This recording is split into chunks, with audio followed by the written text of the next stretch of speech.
Olá, eu sou o Giovanni de Souza. Hoje são 20 de abril de 2021, são 20 horas e 50 minutos. Lição número 7 da classe de jovens. É Deus que dá o crescimento, começando com a hora da revisão. Resposta número 1. O apóstolo Paulo. Resposta número 2. Durante sua segunda viagem missionária, durante essa viagem ele fundou as igrejas da Galácia, de Filipos, de Tessalônica e de Corinto. Resposta número 3. Paulo anunciou o evangelho por 1 ano e meio na cidade de Corinto. Resposta número 4. A família de Estéfanas, Crispo, o chefe da sinagoga, e Gaio. Resposta número 5. Sua missão era reorganizar a igreja que estava dividida pelos conflitos. Texto do dia. Eu plantei e Apolo regou, mas Deus deu o crescimento. 1 Coríntios capítulo 3, versículo 6. Síntese. Nós podemos plantar a melhor semente, adubar, limpar e podar, mas somente Deus é que dá o crescimento à plantação. No segmento de agronegócio, por exemplo, o Brasil é extremamente forte no agronegócio. Entretanto, temos terra, sol, chuva, mão de obra especializada, ferramentas e equipamentos agrícolas de última geração e por isso somos muito fortes no agronegócio. Entretanto, nada disso tem nenhum valor se Deus não der o crescimento. Certamente o agronegócio brasileiro faz a sua parte, entretanto todo o trabalho dele será em vão se Deus não der o crescimento à plantação, à lavoura. Assim também é o trabalho nosso. Se Deus, por mais que alguém vai fazer, um vai regar, um vai plantar, mas é Deus quem dá o crescimento. Nós precisamos compreender isso e ter a maturidade que toda honra, glória, louvor e adoração pertence ao nosso Deus, porque é Ele quem dá o crescimento. Nesta lição veremos que Paulo usa uma ilustração a respeito de uma plantação para falar das suas contribuições e a de Apolo para com a igreja em Corinto. O apóstolo afirma que foi ele que plantou a semente das boas novas nos corações dos coríntios. Ele foi o pioneiro. Apolo, seu sucessor, regou a plantação e ajudou os coríntios a se tornarem mais fortes na fé. No entanto, ele deixa claro que o crescimento é somente Deus que pode dar. Vemos aqui uma questão interessante para nós. Quando alguém planta, alguém também pode regar. A ideia aqui principal é a seguinte: independente de quem planta, nós não vamos tirar a semente de quem plantou. Nós vamos, na verdade, regar esta plantação, vamos regar esta semente para que assim ela venha crescer e dar frutos. Porque aquele que rega nada é, aquele que planta também nada é, mas Deus quem dá o crescimento. Esse sim é Ele quem é Ele quem é o eu sou o que sou, né? Ou eu serei o que serei, né? Que seria uma tradução mais exata vinda do hebraico, né? Seria eu serei o que serei, mas isso aqui não vem ao caso. Mas somente para a gente ter uma noção, uma compreensão, na verdade, de que quando um irmão, uma irmã prega uma palavra e nós vamos lá no mesmo lugar, nós não devemos brigar com essa semente, com essa planta, porque não foi nós que plantamos, mas sim nós devemos regar mesmo, para que ela venha dar fruto, para que assim o nome do Senhor seja exaltado. Paulo plantou a semente das boas novas em Corinto. Paulo foi o pioneiro na igreja em Corinto. Paulo anunciou o evangelho por 1 ano e meio na cidade de Corinto, cidade que havia perdido a influência política, mas que se mantinha como um centro de cultura universalmente reconhecido. O apóstolo, mesmo sofrendo oposições dos judeus, manteve sua pregação na sinagoga. A recompensa veio com algumas conversões. Quando se anuncia o evangelho, haverá sempre pessoas que irão contra nós. Vemos aqui um lugar que outrora era muito influenciado pelo evangelho, agora parece que não é mais influenciado. Havia perdido, né, essa influência, né? Aqui na verdade é uma influência política, né? Nem uma influência da palavra, do evangelho, mas é mais uma influência política. Entretanto, Paulo continuou pregando a palavra. E o que isso acontecerá? Bom, quando se prega a palavra, acontecerá sempre duas coisas. Uma é a consequência. Quando você prega a palavra, a consequência é de pessoas que irão te perseguir, irão te afrontar. Isso é uma consequência, né? A consequência é sempre aquilo que vem das pessoas contra quem prega a palavra. E qual é a outra parte? A outra parte é o resultado, é a recompensa. E qual é a recompensa aqui que veio? Através de conversões. Esta é o resultado, esta é a nossa motivação para pregar o Evangelho. Sabemos que seremos perseguidos, seremos odiados, entretanto teremos recompensa, que são pessoas vindas para o reino dos céus. E aqui vemos que Paulo anunciou o Evangelho e teve esta recompensa em meio a esta cidade que tinha perdido um pouco da influência política, um lugar que outrora era bem conhecido, né, por sua influência educacional, né, culta, né, intelectual, e agora andava meio perdida, né, nessa questão, mas Paulo, independente das circunstâncias, ele continuou pregando a palavra. Paulo não parou de plantar mesmo na ausência. Imediatamente o apóstolo reagiu e escreveu uma nova epístola enviada à igreja por meio de Tito, para rebater os falsos mestres e proteger a igreja. Paulo estava ausente, mas continuava plantando a palavra no coração dos irmãos coríntios. Veja que Paulo não estava mais na cidade, mas ainda assim ele enviava a carta às pessoas lá justamente para alertar sobre os falsos mestres, né, os falsos ensinadores. É uma forma de proteger a igreja. Muitas pessoas, né, irmãos em Cristo, irmãs em Cristo, por uma situação ou outra, às vezes não tem muito disponibilidade, oportunidade de leitura da palavra, de ter uma instrução na palavra. Então é interessante que tenha uma pessoa que tenha essa disponibilidade de tempo e dedicação para ensinar a igreja. Então, se você é uma dessas pessoas que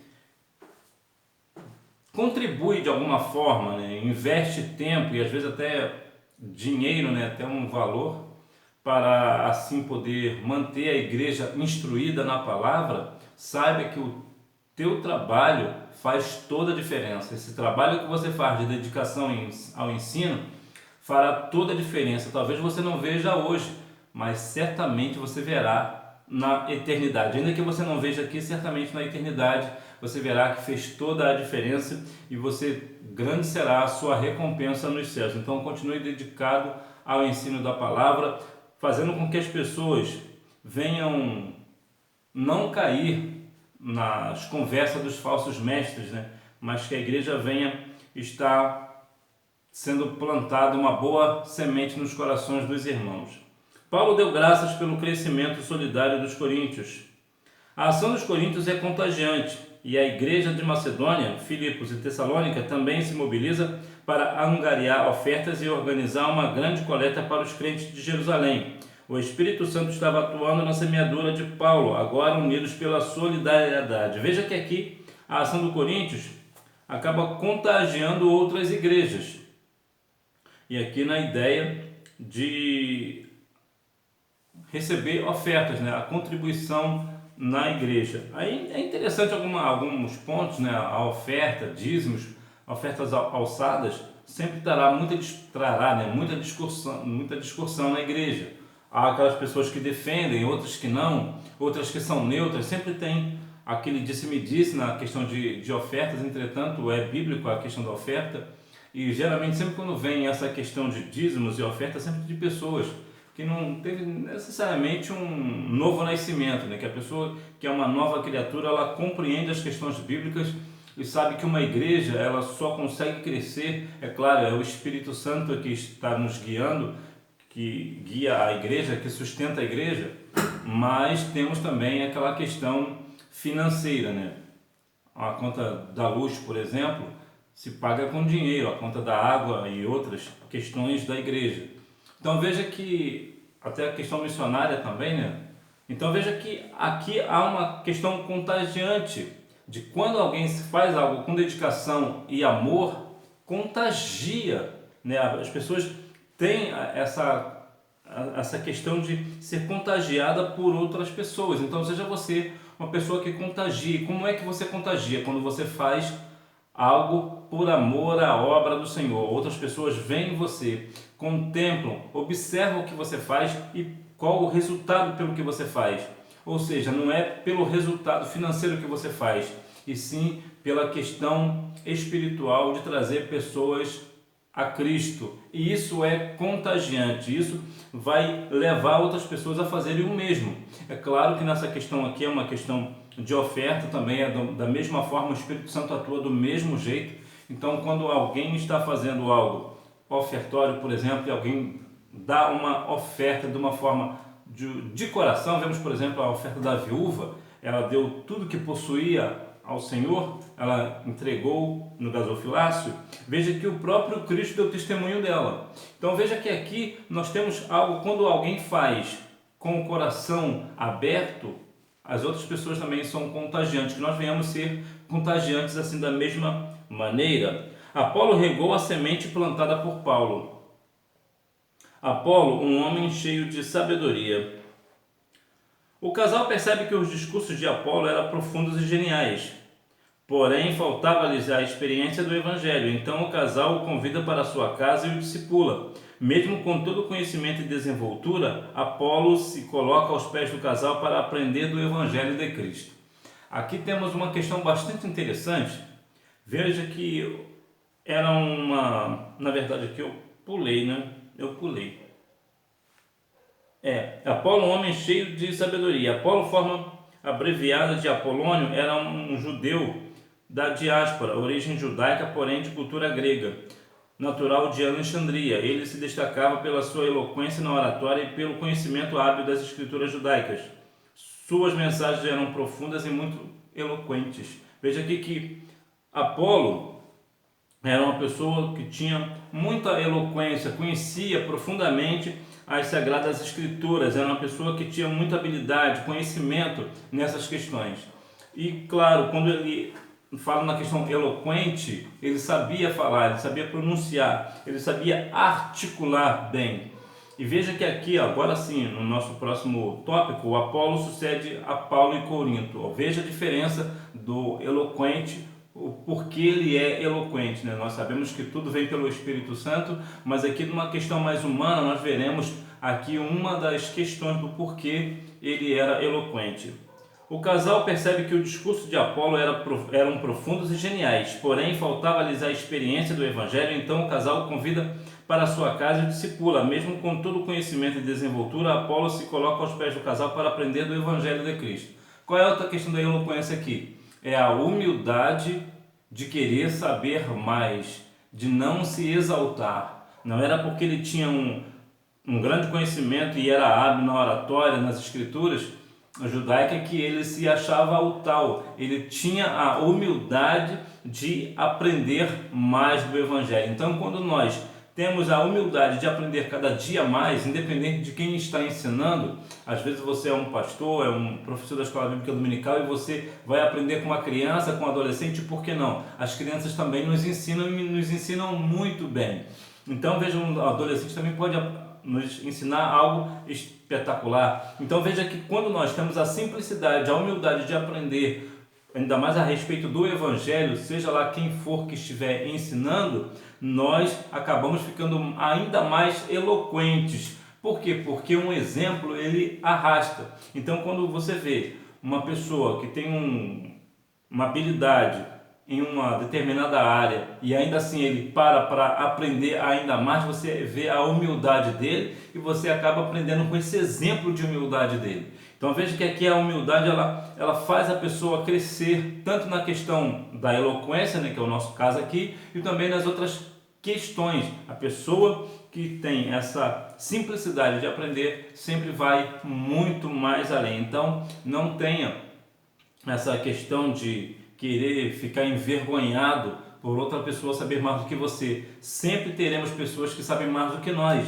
Então que nós venhamos ter essa simplicidade, a humildade de querer aprender mais e mais da palavra do Senhor, do Evangelho de Cristo. Apolo ajudou os cristãos de Corinto a se fortalecerem na fé. Paulo apresenta como seu sucessor no ministério da palavra em Corinto, mesmo que não tenha sido preparado nem enviado por ele para atender a igreja. O apóstolo reconhece o ministério e a chamada de Apolo ao afirmar que ele havia regado onde Paulo plantou. Veja aqui no início, quando Paulo plantou e Apolo fez o quê? Ele regou o que Paulo tinha plantado. E agora o que acontece? Há aqui uma questão bastante interessante sobre a questão que Paulo reconhece o ministério e a chamada de Apolo. E qual é a questão aqui? Porque era Paulo? Não, é porque Paulo reconheceu o outro ministério. Isso aqui traz para nós a seguinte lição: quando temos algumas pessoas do ministério, por exemplo, não é porque não faz parte do nosso ministério que nós não venhamos reconhecê-lo. Uma vez que a pessoa fala do nome do Senhor, tem o Espírito Santo em sua vida, mas não é porque não foi instruído por nós ou foi levado ao ministério por nós, numa questão aqui mais eclesiástica que eu quero dizer, isso não quer dizer que nós não venhamos reconhecê-lo, mas pelo contrário, temos e devemos reconhecê-lo como ministro da palavra do Senhor. Nós precisamos reconhecer o ministério de outras pessoas, de outros irmãos, das irmãs. Nós precisamos reconhecer. Não é porque não foi nós que instruímos ou que elevamos essa pessoa ao ministério, é que devemos dizer não a ela. Muito pelo contrário, nós devemos abraçar, até porque Jesus disse que o reino, mesmo reino, não pode ser dividido porque se enfraquece. Então, se ele fala, ou ela fala, né, o mesmo linguajar que o nosso, né, que é através do Espírito Santo, pela palavra do Senhor Jesus, então, sim, estamos todos juntos. Então, veja que aqui é um grande ensinamento para nós também de simplicidade e humildade, de reconhecer o ministério de outro irmão, ainda que seja de outra igreja, por exemplo, se fosse trazer para os nossos dias, né? Nós somos da Assembleia de Deus, a maioria das pessoas aqui, alunos da Escola Bíblica Dominical, grande, esmagadora, é da Assembleia de Deus, mas não é por isso que nós não vamos reconhecer o ministério da Presbiteriana, ou da Batista, ou da Deus e Amor, de outras tantas igrejas que tem por aí, que falam em nome do Senhor. A obra de Deus envolve muitos cooperadores. A obra de Deus é feita por cooperadores. Os coríntios estavam brigando por seus líderes preferidos e tal atitude demonstrava imaturidade espiritual e carnalidade. Toda organização precisa de líderes, porém existem liderados que nunca crescem, são sempre meninos. Paulo sempre apontava para a cruz de Cristo e ensinava os irmãos a buscarem o crescimento em Jesus. 2 Pedro 3,18 vai dizer que antes crescer na graça e no conhecimento do nosso Senhor e Salvador Jesus Cristo. A Ele seja dado toda a honra, glória, louvor e adoração. Veja que todo lugar, empresa, escola, faculdade, todos os nossos segmentos da sociedade, haverá sempre líderes. Há pessoas na liderança, na igreja também, há pessoas na liderança. Entretanto, nós não devemos ficar brigando por líderes preferidos. O nosso líder é Cristo, o nosso general é Cristo. Então, nós precisamos ter maturidade para compreender líderes. Veja que aqui todas as pessoas têm a questão da organização, precisa de líderes. Então existem pessoas que nunca crescem. Acha que aquela pessoa tinha que ficar lá até o final e o meu líder é melhor do que o seu. Isso não é de Deus. Deus não está nesse negócio. Falei agora há pouco, não tem essa questão de divisão no reino do Senhor. Todos nós somos iguais.